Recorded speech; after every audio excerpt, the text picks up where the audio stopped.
All right, let's get into it. Today, we're loading up the ultimate strategy guide for what might be the hardest game of all, the game of money.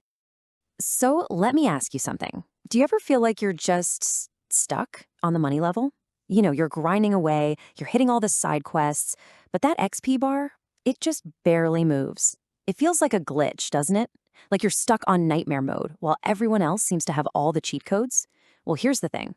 What if I told you the problem isn't your skill, it's not your effort, it's that you've been playing a totally different game this whole time? Okay, so this right here, this is Morgan Housel's The Psychology of Money. And look, this isn't about some crazy complex formulas or trying to predict the market. No way. This is the guide that actually reveals the game's hidden mechanics. The psychology, the behaviors, all those soft skills that separate the pro players from, well, the NPCs. And here's the kicker. It teaches you that how you act with money is so much more important than how much you know about it. All right, so grab your controller. We're about to power level you through the 5 most critical stages of this game. It's time to completely upgrade your entire financial mindset. So just think of this as your new skill tree, right? We're going to unlock 5 core abilities that will totally change the way you play. We're talking about understanding player psychology, mastering the game's RNG, figuring out your win condition, using the ultimate XP multiplier, and yeah, learning the huge difference between offense and defense. You ready? Let's jump in. Okay. Level 1, no one's crazy. So, first things first, we gotta talk about character creation. And here's the key takeaway. Every single player's financial skill build is shaped by their own unique player backstory. Seriously, what looks like a completely bonkers move from someone else, well, it might just be the only logical play based on the game they've been playing their whole life. So, for example, imagine a player who spawned in the poverty zone. To them, the world is a survival game, right? So they spec into defense, into caution. And that lottery ticket, to them, it's not a bad investment. It might be the only real tangible hope they have for a better life. Now flip that. A player who started in the wealth zone sees a completely different game, one of opportunity and growth. They're going to spec into risk-taking, into aggressive plays. See? Neither one is crazy. They're just playing the game they were dropped into. All right, let's move on. Level 2, luck and risk. Now we're getting into the actual physics of the game. And you gotta understand this. Success isn't just about how good you are. It is heavily, heavily influenced by what gamers call RNG, random number generation. And this quote really nails it. These invisible forces, they're everywhere.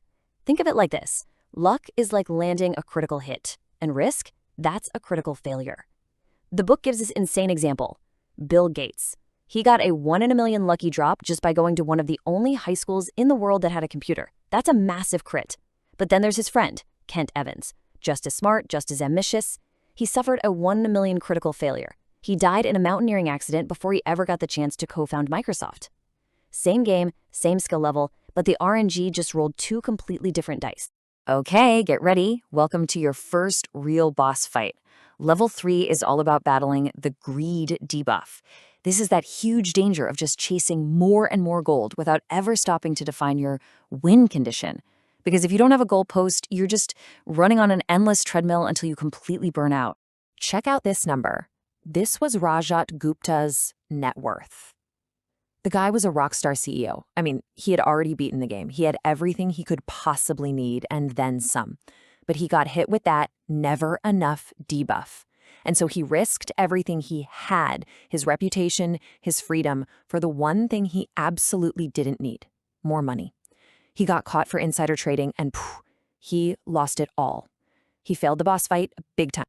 All right, now it's time to unlock the game's most overpowered, most game-breaking mechanic. Seriously, this is the ultimate XP multiplier that seems to just defy logic. We are talking, of course, about compounding. Everybody studies Warren Buffett for his investing skill, but they almost always miss the real secret sauce. Just look at this. His skill is investing, sure, but his secret is time. The man started playing this game at age 10. The vast, vast majority of his wealth, we're talking over 99% of it, was earned after he turned 50. Compounding just isn't intuitive, It's this insane exponential power-up that only really kicks into high gear late in the game. The real key? Just survive long enough to let it do its magic. And that brings us perfectly to our final level in the main campaign.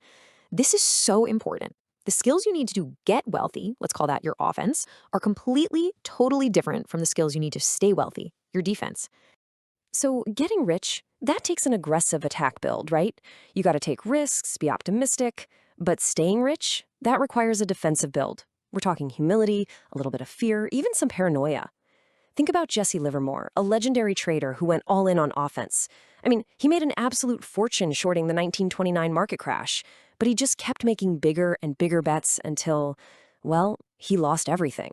He was incredible at getting wealthy, but just awful at staying wealthy. Remember this, survival is the single most important stat in this entire game.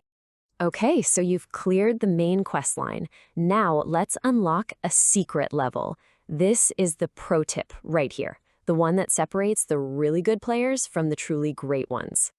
So the cheat code is something called tail events. And what this means is you don't have to win every single fight. In fact, in investing, you can be wrong most of the time and still make an absolute fortune. I know, it sounds weird, but think about it, like a venture capital fund. They might see 65% of their investments totally fail, but the one or two massive, huge successes, the tails, they pay for all the losses and then some. Your goal isn't to have a high win rate. It's to make sure that when you do win, you win big. Okay, so now you get the game mechanics. It's time to accept your first few quests. I've got 3 things for you that you can do like right now to start leveling up your game. Quest 1, increase your survival stat. Start building an emergency potion fund. Seriously, this is what stops you from having to rage quit and sell all your assets during a market crash. Quest 2, define your win condition. I mean it, physically write down what enough money looks like for you. That's how you beat that never enough boss. And third, and this is a big one, start a freedom fund. The best thing money can buy is control over your time. Every single dollar you save is you buying back a piece of your future freedom. And hey, for making it all the way through this walkthrough, you've definitely earned some special loot. So I've put all the key mechanics, all the levels, and all the quests we talked about today into a super simple 1-page PDF strategy guide. It's a completely free download, and the link is just waiting for you right there in the description. Think of it as the perfect quick reference guide for your whole financial journey. Now, if you found this strategy guide helpful, there's just one last thing you can do to help out the Guild. Help us boost the Guild stats. Every single like, share, and comment helps this guide reach more players who feel like they're stuck on the money level. So I want to know, what's one financial glitch that you've personally had to deal with? Drop it in the comments below. Thanks so much for watching, and hey, good luck out there!